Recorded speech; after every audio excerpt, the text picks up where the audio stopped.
क्या आप जानते हैं कि धरती पर एक ऐसा आइलैंड है जो एक लेक में है, जो खुद एक आइलैंड पर है, जो फिर से एक लेक में है और वो भी एक आइलैंड पर है, और ये आइलैंड कनाडा में है। मैं कोई नमक सूंघकर वीडियो नहीं बना रहा हूँ दोस्तों, ये सच में है। इसका नाम है विक्टोरिया आइलैंड और ये दुनिया की सबसे रेयर नेस्टेड आइलैंड लोकेशंस में से एक है। मतलब island on a lake on an island on a lake on an island. Hello hello hello hello.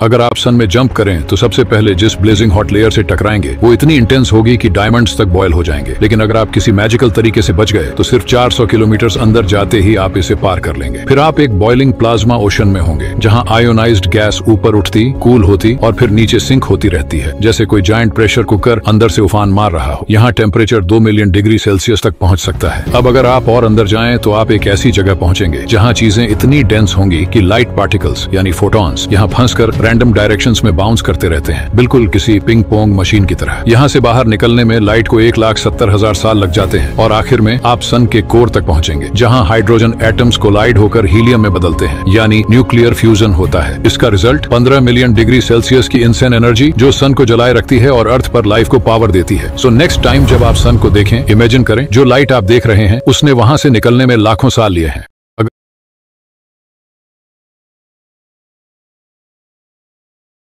यकीन नहीं होगा लेकिन इतना बड़ा काला धुएं का गुब्बारा सिर्फ एक टायर जलने से बना है। दुनिया भर के फेंके गए टायर आखिर में पहुंचते हैं एक ही जगह, कुवैत के रेगिस्तान में। यहाँ बना है दुनिया का सबसे बड़ा टायर ग्रेवयार्ड, इतना बड़ा कि स्पेस से भी दिखता है। जहाँ टेम्परेचर 50 डिग्री सेल्सियस तक जाता है, वहाँ अब तक 3 बार जबरदस्त आग लग चुकी है। और टायर जब जलते हैं तो बस जलते नहीं, सीधा बर्निंग मोड में आ जाते हैं। रबर, कार्बन और हेवी मेटल से बने ये टायर एक बार आग पकड़े तो बुझाना मुश्किल। धुएं से हवा जहरीली हो जाती है और जो बचता है वो मिट्टी में मिल जाता है। यहाँ तक कि जमीन के नीचे का पानी भी सेफ नहीं रहता।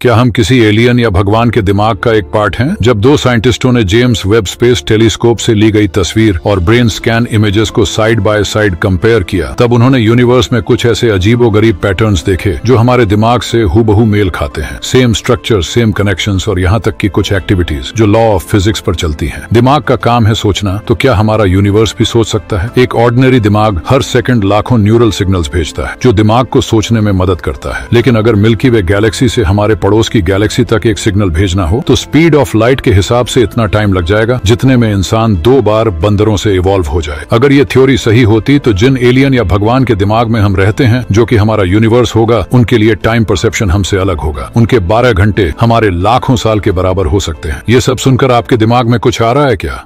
वैसे माइथोलॉजी में हमने भगवानों को यह क्वालिटी दी है। आपका क्या ख्याल है इस बारे?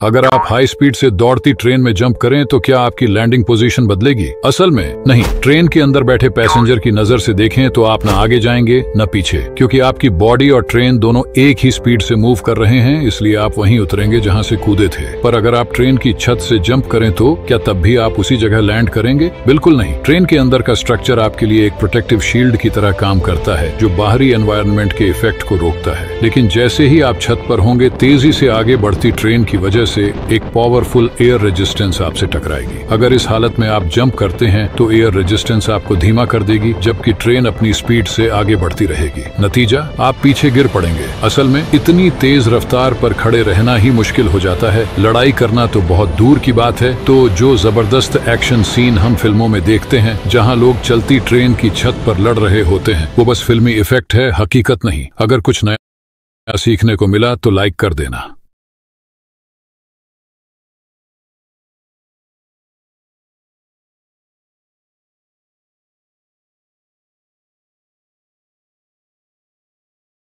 क्या आपको पता है आज के दिन हम इजिप्शियन हायरोग्लिफ्स भाषा जो 5000 साल पुरानी है जो स्क्रीन पर दिख रही है इसे पढ़ना और लिखना जानते हैं। 1799 में जब नेपोलियन बोनापार्ट की सेना इजिप्ट में एक्सपीडिशन पर थी तब उन्हें 196 BCE में लिखा गया एक पत्थर मिला। इस पर 3 अलग अलग भाषाओं में एक ही मैसेज था, हायरोग्लिफ्स, डेमोटिक स्क्रिप्ट और ग्रीक। इस पत्थर का नाम है रोसेटा स्टोन। हम ग्रीक भाषा को पहले से जानते थे जिससे आर्कियोलॉजिस्ट ने इसे डिकोड किया। यह हमारे लिए गूगल ट्रांसलेट की तरह काम कर गया और अब हम एंशिएंट इजिप्शियन भाषा को पढ़ और लिख सकते हैं। इस तस्वीर में आप इसका ट्रांसलेशन देख सकते हैं और अपना नाम इस भाषा में लिख सकते हो। जैसे एस्ट्रोनॉट शावर को इस भाषा में लिखना होगा तो यह कुछ ऐसा होगा। बहुत ही इंटरेस्टिंग है ना? 5000 साल पुरानी भाषा में अपना नाम लिखना। डेमोटिक स्क्रिप्ट को भी डिकोड किया गया जो लगभग 2600 साल पुरानी है और 1200 साल तक एंशिएंट इजिप्ट की रोजमर्रा की भाषा रही, जिसका इस्तेमाल व्यापार, कानूनी दस्तावेज और पत्रों में होता था।